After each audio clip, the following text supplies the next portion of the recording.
Hey guys, welcome back to my channel. So today we're going to be talking about slow travel. I've been in Taiwan for almost a year now, and while I don't think that you necessarily need to stay in a place for that long in order to get to know it, there are certainly benefits to staying in a place for 3 to 6 months, for example. So, first off, what is slow travel?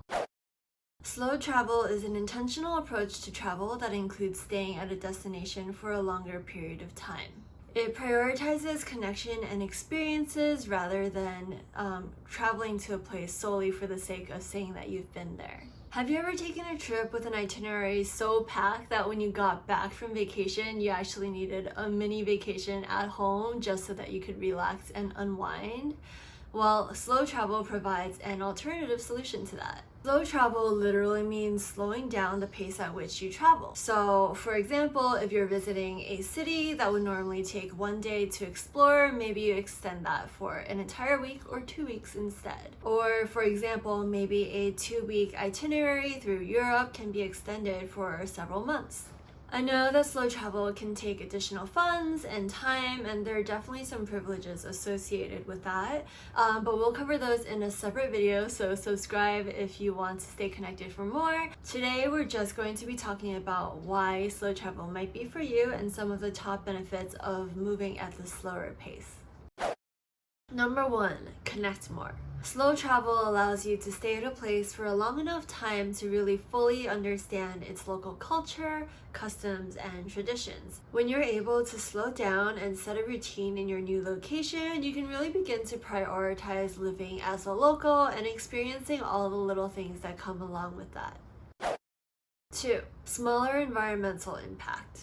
Slow travel is a more sustainable way to travel. When you consciously choose to stay in a location for a longer period of time, you eliminate the emissions that come with jetting back and forth between locations. Not to mention, if you're in an area with multiple countries nearby, rather than taking a plane from place to place, you can opt for slower modes of transportation, like taking a bus or a train and offsetting those emissions in that way.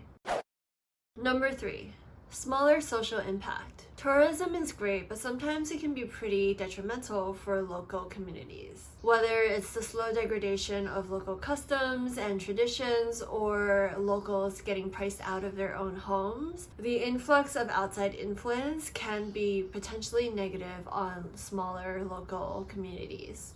With slow travel, you get to know a place a little better and also the people that live there more intimately. The money that you bring in gives back to the local economy, the smaller communities, rather than large extractive businesses, and that way the negative impact of your stay is decreased.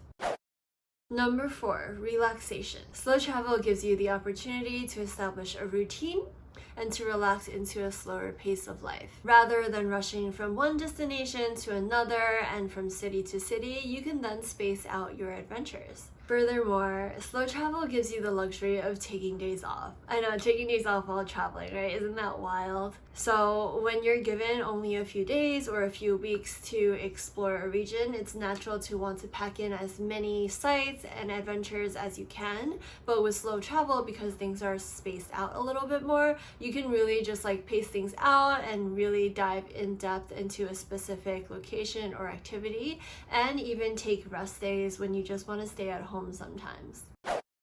Number 5, meet people and actually get to know them. One of the most challenging parts of traditional travel is that you meet all of these great people, but the next day they're gone. You rarely get the opportunity to develop long-lasting relationships. Alternatively, slow travel gives you the opportunity to slow down and really get to know someone and really get to foster that relationship. Number 6, save money. Contrary to popular belief, slow travel can actually save you a bunch of money.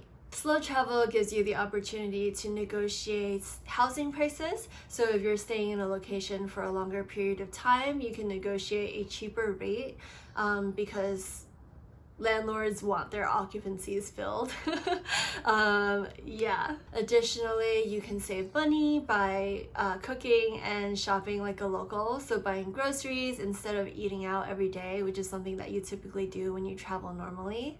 And then on top of that, you can strategically plan your adventures so that you get discounted tickets. So for example, if you're in New York and this museum only offers free admissions on a specific day of the week, if you're traveling normally and only have a small amount of days, those days might not overlap. But if you're staying for a longer period of time, then you get to plan those out a little more strategically. Number 7, personal growth. Travel in general is great for personal growth, but slow travel in particular can offer additional benefits. Slow travel gives you the opportunity to reflect on your experiences and responses while you're in the process of traveling, while you're in that location. So you really get to know yourself when spontaneous situations arise, and you get to show up as a better version of yourself every day while you're traveling. So what are your thoughts on slow travel? Are you a fan of it? Are you not? Have you done it before?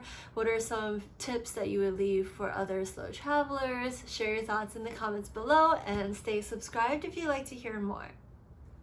Thanks!